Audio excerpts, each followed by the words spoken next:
Oke, kita mulai. Sebelum memulai presentasi, mohon jangan dihitung dulu karena saya mengajukan permohonan maaf ini.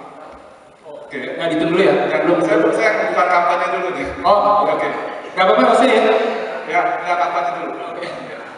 Sebelumnya saya ucapkan Assalamualaikum warahmatullahi wabarakatuh. Selamat siang Bapak, Ibu-Ibu. Salam sejahtera untuk kita semua.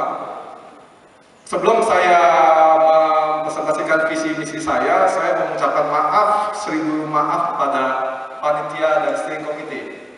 Jadi kegiatan pemilihan ketua alumni ini sebelumnya saya sama sekali tidak mengetahuinya informasinya. Sama sekali nggak tahu informasi bahwa ada kegiatan ini. Namun tiba-tiba saya dapat email dari panitia untuk menghadiri pengambilan nomor, ya. Dan saya ditelepon, suruh datang ke sekolah buat ngambil nomor. Ternyata ada teman saya atau oknum teman saya mendaftarkan saya tanpa izin saya, ya.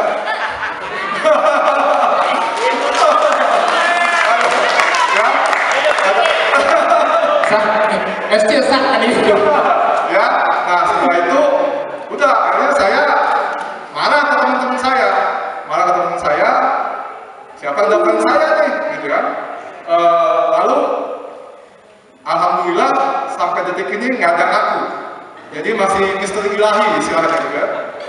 Setelah itu saya diskusi sama teman-teman, saya bilang saya nggak mau. Kedua, saya pas hari Minggu nggak bisa datang, memang saya lagi di Bogor. Kalau teman saya jemput kan biar datang, saya bilang nggak bisa. Akhirnya diskusi, udah setelah itu kita ambil kesimpulan. Oke, kalau gitu yang menentukan saya maju atau enggak adalah panitia.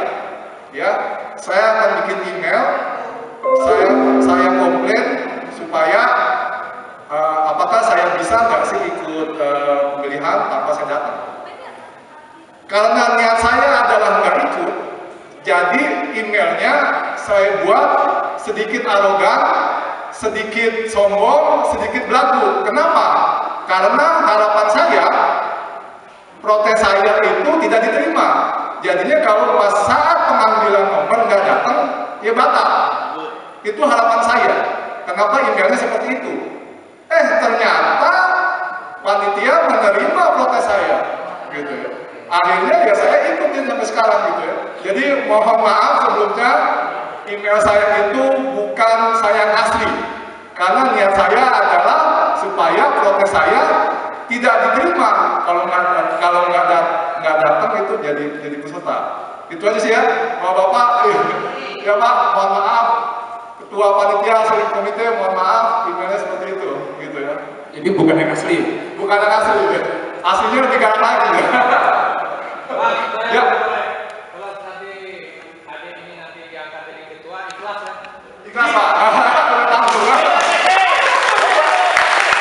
Karena kata teman saya sudah terlanjur basah, gitu ya. Tinggal jengkung, gitu. Sesi curcolnya udah selesai. Bisa masuk ke sesi visi misi ya. Oke, lanjut. Jadi 3 menit ya. 3 menit ya. Kita mulai dari sekarang. Oke, sip. Jadi ini karena cuma 3 menit, saya mau presentasi aja tentang visi. Jadi saya juga ini mau, kemarin juga saya kaget, spanduknya kok nggak ada prestasi dan penghargaan ya.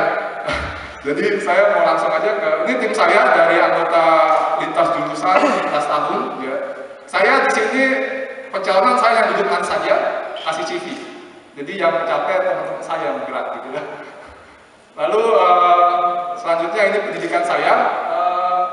Saya terakhir kuliah S2, sekarang saya lagi mendaftar untuk S3 di ITB. Saya memang banyak bergerak di bidang supply chain dan pengadaan. Saya paling senior, kerja saya 18 tahun.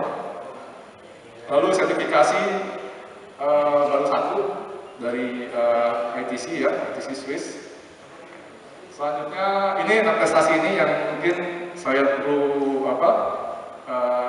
sampaikan bahwa saya lama di bidang IT dan supply chain, jadi memang penghargaannya kebanyakan untuk awal-awalnya IT, jadi dari Malaysia dan dari BUMN. Yang salah satu yang saya dapat banggakan adalah pekerjaan saya itu karena pengadaan, saya dapat melakukan penghematan dari sisi belanja perusahaan. Jadi kalau perusahaan belanja mobil anggarannya 100 juta, namun dia bisa beli 90 juta, artinya perusahaan itu mendapatkan penghematan 10 juta. Nah ini kebetulan klien saya ini adalah BUMN. BUMN itu artinya kan badan usaha milik negara. Ya, artinya kalau penghematan di BUMN artinya penghematan untuk negara juga. Tahun 2015 itu saya sudah dapat mengachieve 350 miliar di seluruh klien saya. Penghematan di BUMN artinya penghematan untuk negara. Lalu yang ketiga adalah saya terlibat di modernisasi pengadaan. Jadi proyek yang dibantu oleh Amerika. Memang kita tahu Amerika sebagai epicentrum ekonomi dunia ya. Jadi Amerika memberikan bantuan 700 juta dolar ke Indonesia untuk pengentasan kemiskinan. Pertanyaannya hubungannya apa pengentasan kemiskinan dengan proses modernisasi pengadaan? Kita tahu salah satu sebab kemiskinan adalah korupsi. 1 menit. Oke. Salah satu penyebab korupsi adalah salah satu penyebab kemiskinan adalah korupsi, dan korupsi itu banyak di proses pengadaan. Jadi saya terlibat di situ. Lalu selanjutnya saya juga terlibat di distribusi pengelolaan obat HIV/AIDS nasional, dan terakhir di visibility study normalisasi Kali Ciliwung. Selanjutnya ya ini salah satu klien saya dan klien teman-teman saya yang bisa digunakan sebagai koneksi bila saya nanti jadi ketua. Dan ini yang terakhir juga saya dan teman-teman sudah bergerak dan sudah melakukan ekspor baik barang atau jasa ke beberapa negara. Kebanyakan memang di Asia, walaupun ada juga di Amerika. Gitu aja terakhir. Ya. Habis. Amsat. Bisa dibaca ya. Masih. Oke, ini visi dan misinya ya. Pertama yang pasti kita mau membantu penempatan sekolah anak adik-adik SMK. Yang kedua membantu teman-teman alumni dalam mencari kerja. Ketiga mengembangkan entrepreneurship bagi alumni, itu yang juga penting. Yang keempat kalau bisa semua yang kita lakukan itu berdampak bagi negara dan bisa ekspor. Karena ekspor dapat devisa. Ujungnya adalah